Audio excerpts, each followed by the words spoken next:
लाखों के न्यारे बारे कर रही है। ऐसे 10-11 वो मेरे को प्रमाण देके गए थे। ये सतत चल रहा है पिछले गहलोत राज से अब तक। आपको लगता है कि अगर 24 सितंबर को आपके लेटर पे कार्रवाई हो जाती तो सरकार की साख और बढ़ती? मैं 24 सितंबर को मैं मुख्यमंत्री जी से बात करूंगा क्यों किस लेवल पे वो पत्र दब गया, लेकिन उनको हथकड़ी लगा के बाजार में क्यों नहीं घुमाते जो जनता को पता लगे कि ये व्यक्ति के जीवन के साथ खिलवाड़ कर रहे हैं। सस्पेंड क्या होता है? Suspension is no punishment. इससे बड़ा प्रमाण क्या होगा जो बाबूलाल खटारा कह रहा है मैं 7 दिन पहले इसको पेपर दे दिया था और मैंने तीनों आरपीएससी के अध्यक्षों पर प्रमाणित आरोप दे दिए, मीडिया में भी आ गया और एसओजी को भी दे दिए। तो मैं बेहद दुखी हूँ इस बात से कि सरकार बिना बात इसको उलझा रही है। वो कानून से बड़े नहीं है, उनको बाजार में घुमा जाए, बताया जाए ये फर्जी डॉक्टर बनाने वाली गैंग है। आम गरीब को तो आप जुलूस निकाल देते हो पर इनका आप नहीं निकाल सकते, ये गलत है। ये डिस्क्रिमिनेशन चलने वाला नहीं है। बिना पढ़े लिखे भी आप मरीजों का इलाज कर सकते हैं, सर्जरी भी कर सकते हैं। इस तरह का घोटाला राजस्थान मेडिकल काउंसिल में चल रहा था। हालांकि ये घोटाला एक महाघोटाला का रूप लेता उससे पहले राजस्थान के मुख्यमंत्री भजनलाल शर्मा को चेताकर भजनलाल सरकार की किरकिरी होने से बचा लिया डॉक्टर किरोड़ीलाल मीणा ने। मगर और भी बच सकता था अगर समय रहते भजनलाल सरकार इस पर कार्रवाई करती। आपने इतना सारा डिटेल इकट्ठा किया, पहले तो बताइए कि सब कैसे आपको पता चला कि इतना बड़ा घोटाला चल रहा है वहां? देखो, कुछ ऐसे बच्चे जो मेडिकल एजुकेशन से जुड़े हुए थे वो आए थे और उन्होंने ये गंभीर खुलासा किया था कि दूसरी स्टेट्स की मेडिकल काउंसिल से फर्जी सर्टिफिकेट लाके राजस्थान में आरएमसी रजिस्ट्रेशन कर रही है और उसमें लाखों के न्यारे बारे कर रही है। ऐसे 10-11 वो मेरे को प्रमाण देके गए थे। ये सतत चल रहा है पिछले गहलोत राज से अब तक। तो मैं वो सारे कागज लेके एक अपना लेटर बना के 24/9/2024 को मुख्यमंत्री जी को देके आया था। ये कह के आया था कि ये मामला गंभीर है, आप इसकी गोपनीय रूप से जांच करा के इसमें अविलंब सख्त कार्रवाई करें। और उससे पहले ये मीडिया में चला गया और ये मेरे को ऐसा लगता है कि केवल राजस्थान में नहीं, राष्ट्रीय स्तर पर ऐसी डिग्रियों का फर्जी डिग्री पाकर नौकरी कुछ लोग पा रहे हैं, कुछ अस्पताल चला रहे हैं। एक प्रकरण करौली का है, वो जो एनओसी लेने गया सीएमएचओ से डॉक्टर अपनी प्राइवेट प्रैक्टिस के लिए गायनेकोलॉजी की है, तो उसने उससे जो जानकारी ली, प्रिलिमिनरी भी जानकारी वो डॉक्टर दे नहीं सका, राम गोपाल महावर।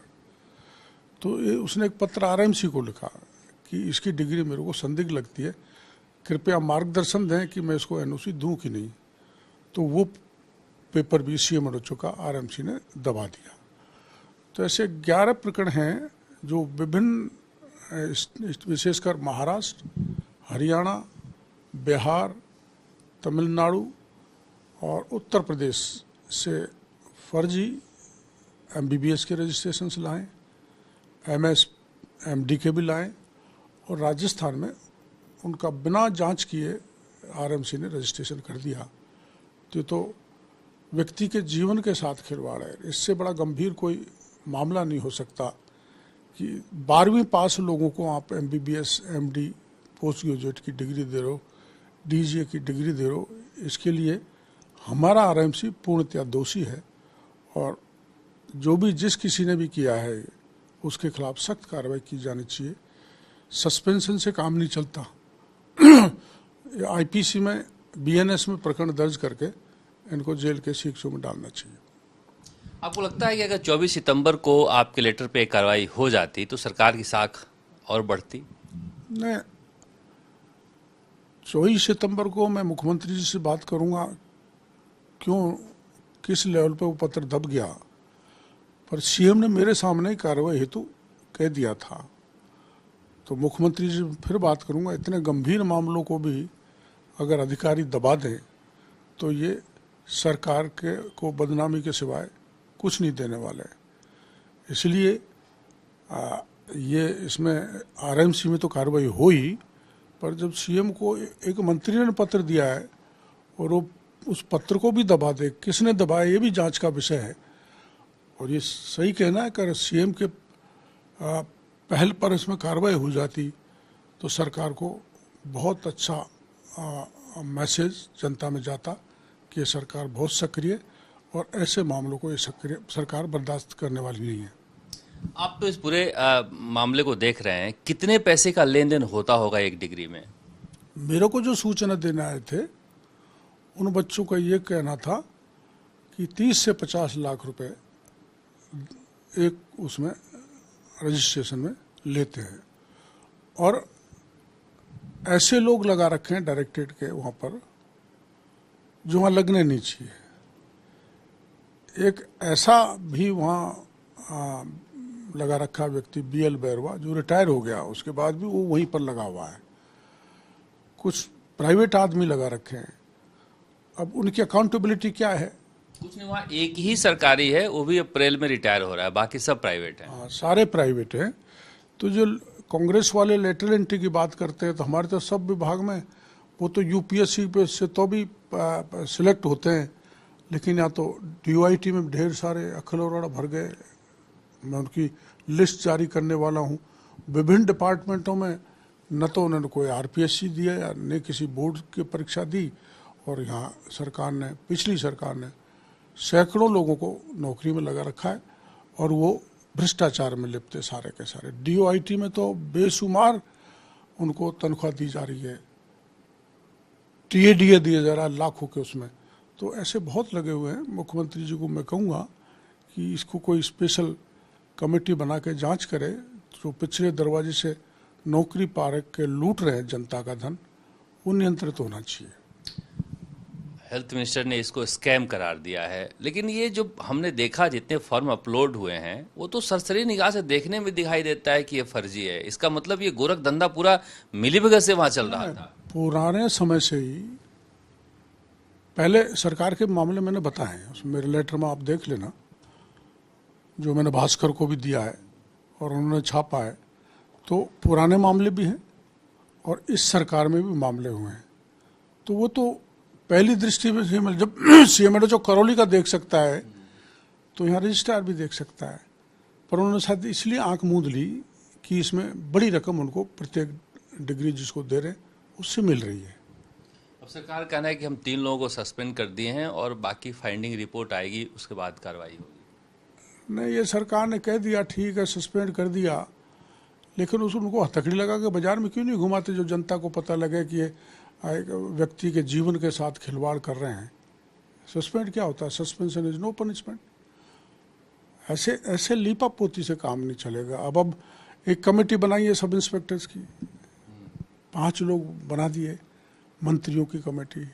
उसका क्या अर्थ है जब SOG ये कह चुकी कि भाई ये परीक्षा रद्द होनी चाहिए, और एडिशनल एडवोकेट जनरल ने राय दे दी कि ये परीक्षा रद्द होनी चाहिए। सुप्रीम कोर्ट के कई ऐसे फैसले हैं कि परीक्षा से पहले अगर पेपर लीक हो जाए तो परीक्षा रद्द होनी चाहिए, पर क्यों पता नहीं ऐसा कर रहे हैं। मेरे को बड़ा दुख है इस बात का। ये तो हमें भी समझ में नहीं आ रहा। हम SOG जाते हैं तो वहाँ अधिकारी कहते हैं कि आपसे बात हो कभी मुख्यमंत्री को, तो आप क्यों नहीं कहते कि उसको रद्द कर देना चाहिए? इतनी लाचारी SOG वाले बता रहे हैं। तो मैं कह रहा हूँ ना, मुख्यमंत्री जी को बराबर कह रहा हूँ, 3 बार मैं मुख्यमंत्री जी को कह चुका। अभी मैं उस दिन कैबिनेट मीटिंग में स्पेशली इसलिए गया था कि भाई परीक्षा रद्द होनी चाहिए। तो मुख्यमंत्री जी ने मेरे को कहा था समय पे करेंगे, लेकिन अब एक मंत्रियों की कमेटी बैठा दी, तो समझ से बाहर है। कैसा क्यों कर रहे हैं मुख्यमंत्री जी? वो कमेटी क्या करेगी? SOG से पूछेगी, पुलिस से पूछेगी? कमेटी कोई एक्सपर्ट तो है नहीं। कमेटी तो वास्तव में एक्सपर्ट नहीं है कोई। उसमें 1-2 डॉक्टर MLA या मंत्री होते तो कोई हल्की फुल्की पता लगता, या ऐसे पुलिस के अफसर होते जो MLA हैं हमारे MLAs कई। और मैं उन पे कोई शक खड़ा नहीं करता जो मेरे 5 बराबर के साथी मंत्री बनाए हैं, लेकिन इसमें तरीका क्या होगा पूछताछ का? किससे पूछेंगे? जब करीबन आरपीएससी के 2 एक्स मेंबर जेल के शीशों में हैं, और एक ने तो ये कह दिया मैं 7 दिन पहले मैंने उसको रायका को वो पेपर दिया था। अब इससे बड़ा प्रमाण क्या होगा जो बाबूलाल खटारा कह रहा है मैं 7 दिन पहले इसको पेपर दे दिया था, और मैंने तीनों आरपीएससी के अध्यक्षों पर प्रमाणित आरोप दे दिए, मीडिया में भी आ गया और एसओजी को भी दे दिए। तो मैं बेहद दुखी हूँ इस बात से कि सरकार बिना बात इसको उलझा रही है।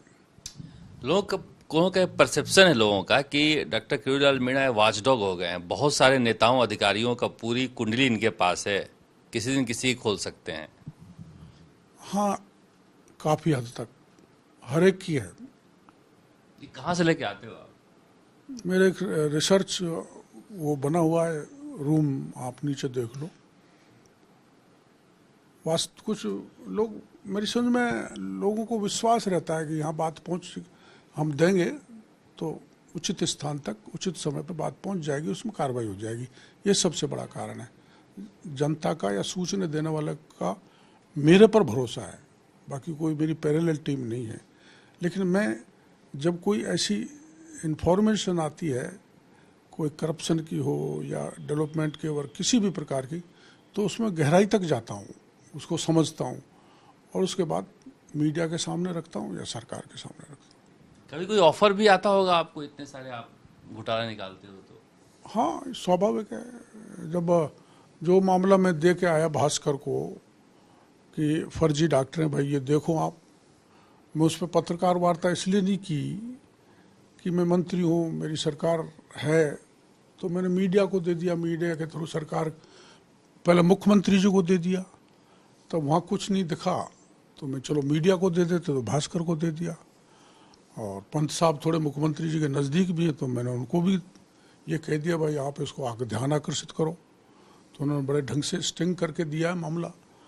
अब मात्र सस्पेंड कर देना ये मेरे गले नहीं उतरता। उनके तो हथकड़ी लगे और वो कानून से बड़े नहीं हैं, उनको बाजार में घुमा जाए, बताया जाए ये फर्जी डॉक्टर बनाने वाली गैंग है। आम गरीब को तो आप जुलूस निकाल देते हो, पर इनका आप नहीं निकाल सकते, ये गलत है। ये डिस्क्रिमिनेशन चलने वाला नहीं है। और इसमें और भी सबूत दूंगा मैं। आप ये कितने बड़े अफसोस की बात है, हमारे राज्य में नहीं 500 बीघा जो पुलिस को जमीन अलॉट हुई है वो उस पर कब्जा कर लिया लोगों ने, जिसमें सुप्रीम कोर्ट का स्टे है। तो सुप्रीम कोर्ट को भी लोगों ने कुछ नहीं समझ रखा, भूमाफियाओं ने। और वक्फ बोर्ड के जो हिमायती हैं, जो कानून का विरोध कर रहे हैं, वो जमीन को बेच गए, करोड़ों के न्यारे ब्यारे कर ले गए, आदिवासी को बेच दी, मंदिर की बेच दी, वक्फ की खुद की बेच दी, और सरकार की जमीनों को बेच गए। तो मैं तो ये सोचता हूँ पिछली सरकार में हो गया जो हो गया, लेकिन हमारी सरकार में मैं एक्सपेक्ट करता हूँ जिन बातों पर, चाहे रीट का पेपर हो, बाकी का पेपर लीक हो, सब इंस्पेक्टर का हो, आरएस का हो, जल जीवन मिशन का हो, और ये जितने भी घोटाले हुए हैं जो पिछले राज्य में हमने खोले हैं, इसी विश्वास के साथ तो जनता ने हमको वोट दिया, और उसमें अगर तेजी नहीं आए तो मेरे को बड़ा दुख होता है। देखिए, देखने का नजरिया अलग अलग हो सकता है। कई लोग ये सोच सकते हैं कि डॉक्टर साहब भजनलाल सरकार को परेशान कर रहे हैं, परेशानी में डाल रहे हैं, मगर दूसरे नजरिए से आप देखें तो ये सरकार को बचा भी रहे हैं। अगर ये घोटाला, मेडिकल वाला घोटाला अगर यही नहीं रुकता और ये 5 साल बदस्तूर जारी रहता, तो सोचिए सरकार की कितनी बड़ी बदनामी होती। तो एक तरह से कहा जा सके तो कई जगह ये जो वॉचडॉग की भूमिका निभा रहे हैं उसमें सरकार को सचेत भी कर रहे हैं, और साथ ही उन लोगों को भी संदेश दे रहे हैं कि हमारे पास सबकी कुंडली है, भ्रष्टाचार जरा धीरे से करना। कैमरा मनीष के साथ शरद कुमार, जयपुर।